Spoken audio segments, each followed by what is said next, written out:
What if your biggest goals fail because you're ignoring tiny habits? We've all chased big dreams, only to burn out. Tiny steps? We brush them off. But what if they're the real secret? The answer lies inside atomic habits, and we're about to shortcut right to it. What if your biggest goals fail because you're ignoring tiny habits? We've all chased big dreams, only to burn out. Tiny steps? We brush them off. But what if they're the real secret? Clear. Why do so many people's big goals like losing 50 pounds or getting a promotion crash and burn? Because goals focus on outcomes, not systems. You want to lose weight, but you don't build a habit of cooking veggies or walking daily. Outcomes are temporary. Systems are permanent. But wait, if systems are better, why does everyone still obsesses over goals? Like, social media is full of 100-day goal challenges. Because goals give instant hope. But hope fades. Systems? They're invisible until they compound. Try this. Instead of, I want to write a book, say, I'll write 200 words daily. The tool? The 2-minute rule make habits so easy you can't say no. If you want to run, just put on your shoes first. Small actions become big habits. You say habits are about who we are, not what we do. So if I want to quit smoking, I shouldn't say I'm trying to quit, I should say I'm a non-smoker. Exactly. Your identity drives your habits. If you see yourself as a non-smoker, you'll avoid cigarettes automatically. If you see yourself as someone who's trying, you're still attached to the old identity. But what if I don't believe that identity yet? Like, I'm a mess, how do I fake it till I make it? Fake it with small wins. The identity stack. Write down 3 tiny actions that align with your desired identity. If you want to be a writer, write 1 sentence daily. Do it for 30 days. Each action reinforces the identity. It's not fake, it's practice. The brain believes what you repeat. You talk about the cue routine reward loop. Can you break that down for someone who's never heard of it? Habits are automatic loops. The cue is a trigger, like seeing your phone on the desk. The routine is the action, checking social media. The reward is the feeling, dopamine hit. Your brain learns to repeat the loop because it craves the reward. So if I want to stop scrolling, I need to change the cue? Like, move my phone to another room? Exactly. The cue rewire tool. Identify your habit's cue, then replace the routine with a better one. If your cue is boredom, replace scrolling with stretching. Keep the reward, dopamine, by choosing a routine you enjoy. The brain follows the reward, not the action. Some independent media say habits are a scam, like, if you're poor, you can't build good habits because you're too busy surviving. What do you say to that? Habits aren't a scam, they're flexible. The rich can hire a trainer. The poor can walk around the block.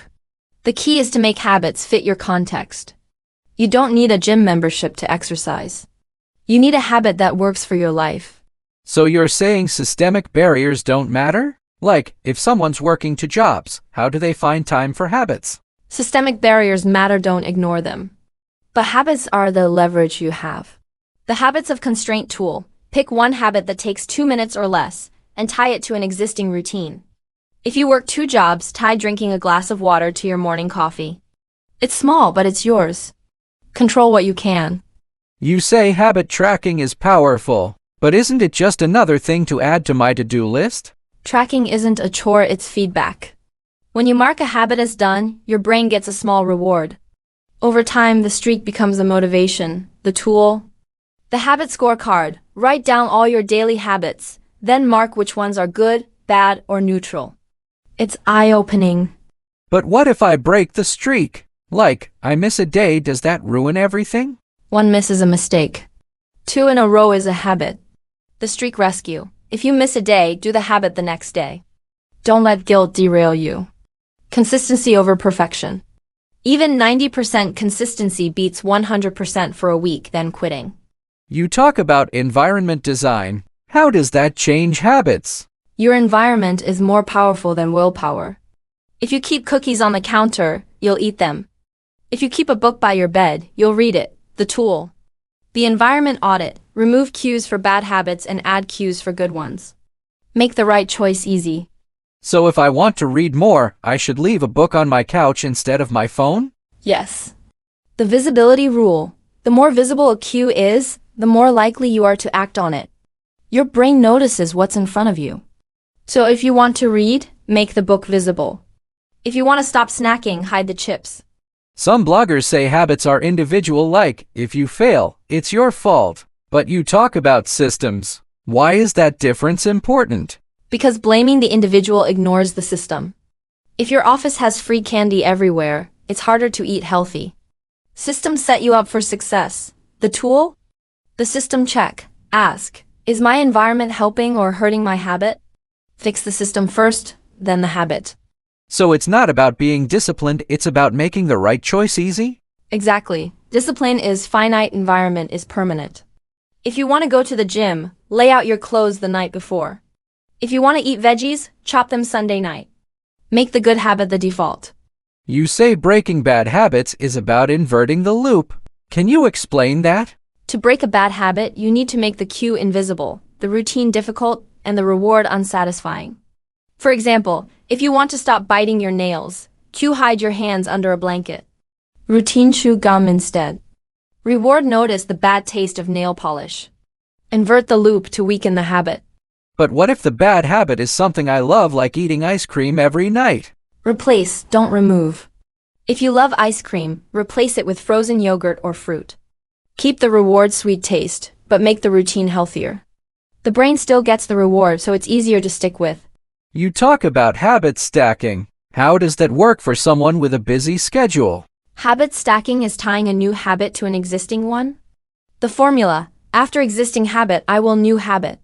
If you drink coffee every morning, say, after I pour my coffee, I will do 10 squats. It's easy because you already do the existing habit.